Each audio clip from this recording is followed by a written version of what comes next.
Dutch FBI official issued dire warning it's only a matter of time. Jeff Neville, an airport police officer, was stabbed at Bishop International Airport in Flint, Michigan yesterday in an incident currently under investigation as a terror attack.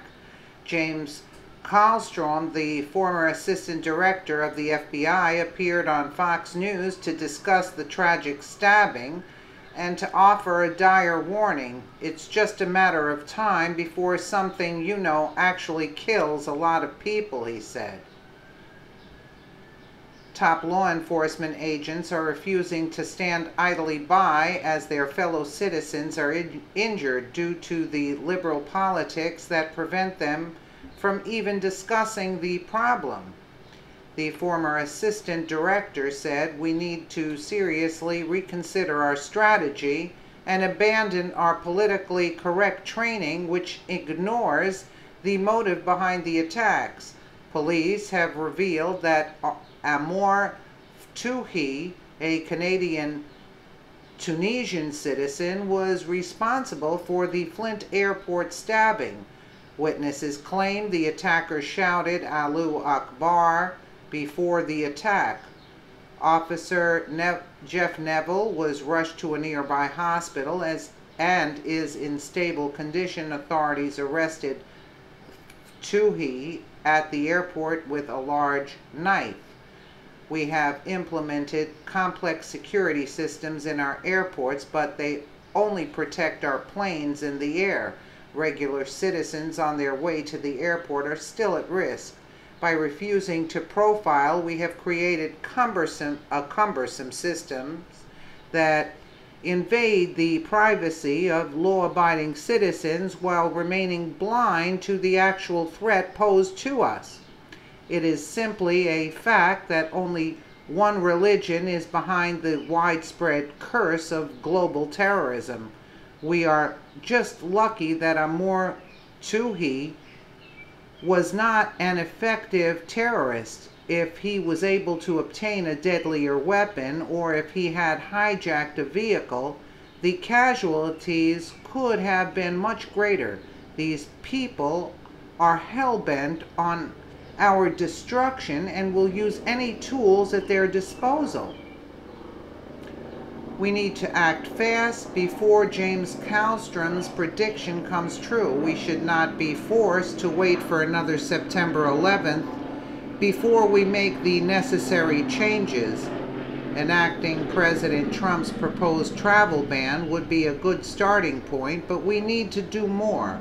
We need to drastically rethink who we are allowing into our country before something big happens.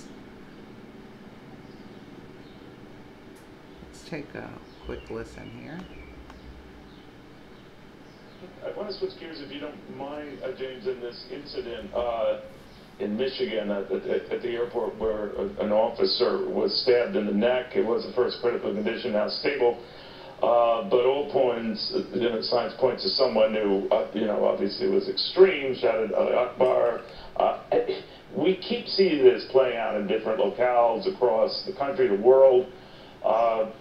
Authorities are going to be speaking to the press very shortly on this, but this was at an airport, and this was with no warning, and there you go. That's what you know. That's what we have. What do you think?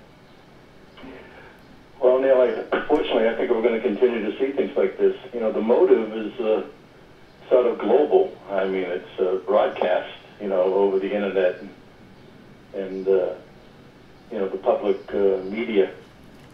So there are going to be people that are conspiratorial, that react to this jihad, and there's going to be lone, lunatics that I have no idea if this person at the Flint airport was by himself or not, but I think it's really irrelevant to a large extent, other than conspiracy usually involves things that are going to kill a lot more people than just one person, but that's not necessarily the case depending on what type of weapon they use. But yeah, Neil, I think we're going to see more and more of this throughout the West. You think about it, James. It said, talked about it on incidents at on airlines, but now increasingly, if you think of the attack about a year and a half ago at an airport, you almost wonder where do you put up the defense shields? Where do you put up the security? Where do you separate the public and the screening to prevent harm to the public? But it does sort of twist around the old attitude, we have our planes to worry about. No, sometimes it isn't even when you're near the plane. I know, but Neil, I think we need to do a much better job, without changing, necessarily, not changing the Constitution, but, the Attorney General guidelines, the political correct training that is absent, the motive for this jihad. These are things that have to change, just like the Prime Minister of Great Britain said the other day. We have to do things differently. I mean, we've been just sitting back, basically, and taking this. And it's just a matter of time before something, actually kills a lot of people.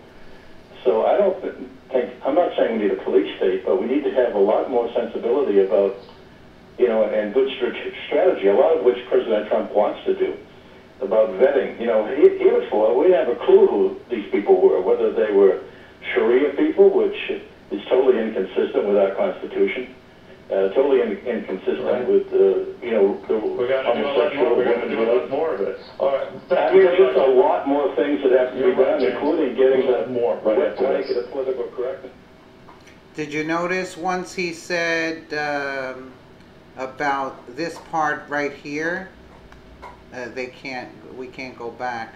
They cut him off, that they were talking about the Sharia law that doesn't fit with our Constitution, and they cut him off, even Fox News. So let us know what you think in the comments below, and thank you so much for watching.